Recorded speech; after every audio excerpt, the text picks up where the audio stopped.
क्षितिज किताब से कक्षा 9वीं का विषय हिंदी में उपभोक्तावाद की संस्कृति का अध्ययन करेंगे। अब है लेखक परिचय। श्यामा चरण दुबे, इनका जन्म सन 1922 में मध्य प्रदेश के बुंदेलखंड क्षेत्र में हुआ। उन्होंने नागपुर विश्वविद्यालय में से मानव विज्ञान में पीएचडी की। वे भारत के अग्रणी समाज वैज्ञानिक रहे। इनका देहांत 1996 में हुआ।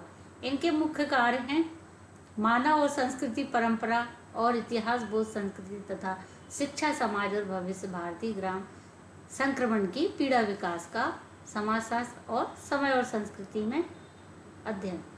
फिर है अब पाठ का सार। लेखक ने इस पाठ को उपभोक्तावाद के बारे में बताया है। उनके अनुसार सब कुछ बदल रहा है, नई जीवन शैली आम व्यक्ति पर हावी है और उपभोग भोग ही सुख बन गया है। बाजार विलासिता की सामग्रियों से भरा पड़ा है। एक से बढ़कर एक टूथपेस्ट बाजार में उपलब्ध है। कोई दांतों को मोतियों जैसे बनाने वाला, कोई मसूड़ों को मजबूत। वनस्पति खनिज तत्वों द्वारा निर्मित है। उन्हीं के अनुसार रंग और सफाई की क्षमता वाले ब्रश भी बाजार में मौजूद हैं। पल भर में मुंह की दुर्गंध दूर करने वाले माउथ वॉश भी हैं। सौंदर्य प्रसाधन में तो हर माह नए उत्पादन जुड़ जाते हैं। अगर एक साबुन को ही देखे तो एक साबुन उपलब्ध तरोताजा कर दे, शुद्ध गंगा जल से निर्मित, और कोई तो सिनेस्टार्स की खूबसूरती का राज भी है। संभ्रांत महिलाएं हैं। अब है प्रमुख कार्य।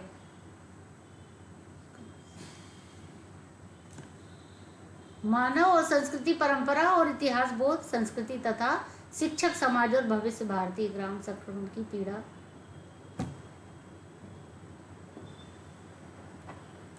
वस्तु और परिधानों की दुनिया से शहरों में जगह जगह बुटीक खुल गए हैं।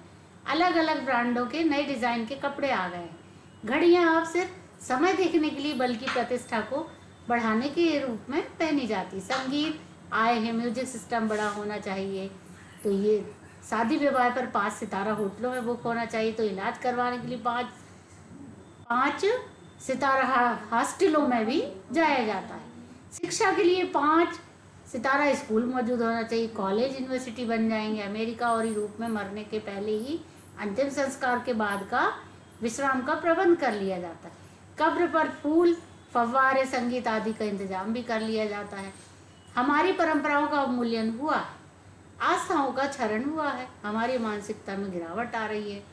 और जैसे चिप्स और पिज्जा खाकर कोई भला स्वास्थ्य कैसे रह सकता है। व्यक्तिगत केंद्रिता बढ़ रही है। स्वास्थ्य परमार्थ पर हावी हो रहा है। गांधी जी के अनुसार हमें अपने आदर्शों पर टिके रहते हैं।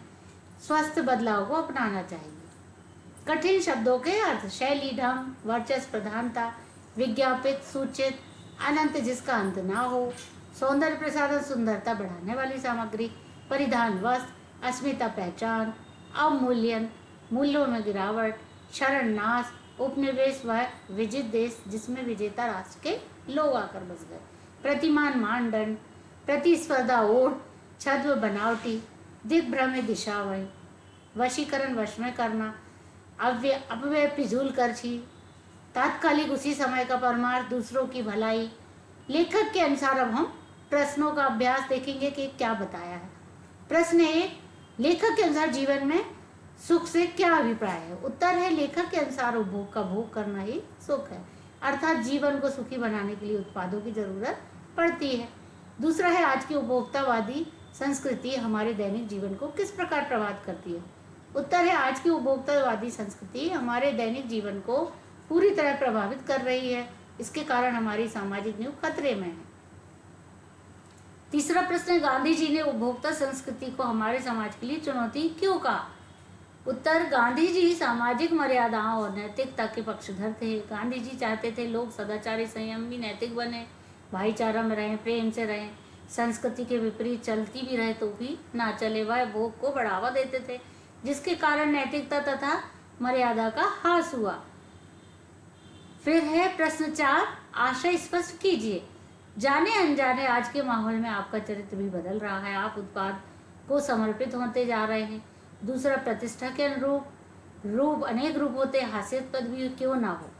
उत्तर है, पहला, उपभोक्तावादी संस्कृति का प्रभाव अत्यंत कठिन है, सूक्ष्म है।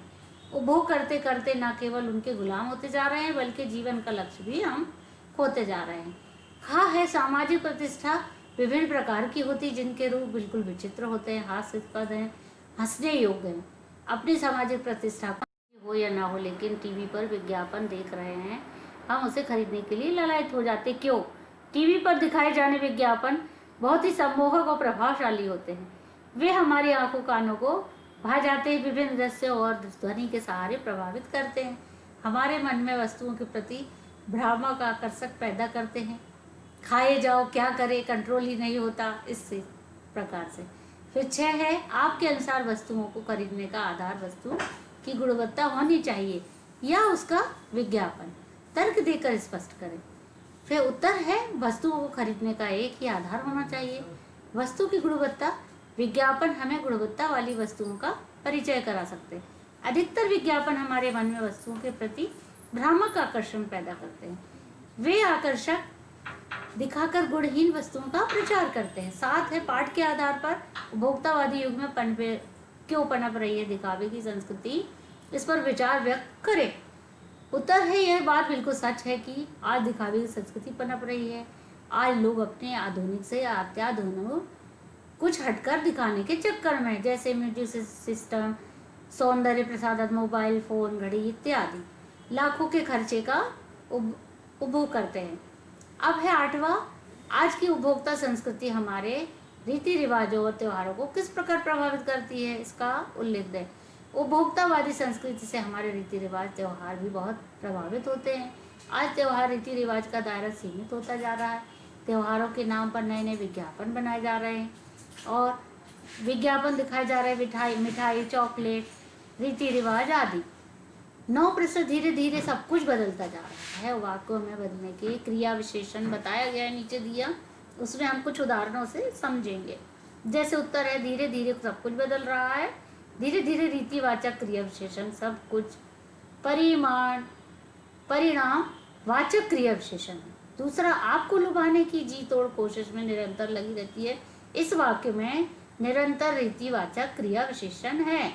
तीसरा, सामंती संस्कृति के तत्व भारत में पहले भी रहे हैं, पहले कालवाचक क्रिया विशेषण बताया इस वाक्य में, यानी काल की, बहुत समय पहले की। अमेरिका में आज जो हो रहा है, कल वह भारत में भी हो सकता है। आज कल कालवाचक क्रिया विशेषण बताया है। हमारे सामाजिक सरोकारों में कमी आ रही है, इसमें परिमाणवाचक क्रिया विशेषण है।